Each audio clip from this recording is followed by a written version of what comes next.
Mamă, de unde ai venit? De la Focșani. Ce te doare?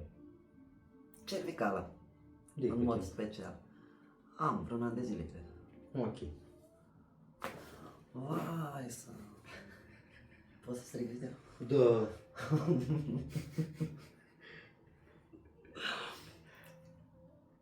Da.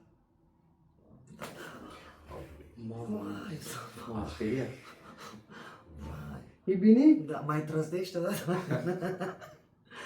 Spune-mi, te rog frumos, dacă ai emoționat pe mână. O, da.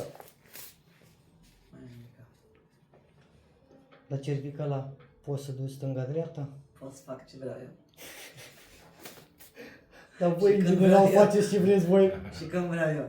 Hai! Da, e super. Da, de ce trebuie. E, nu?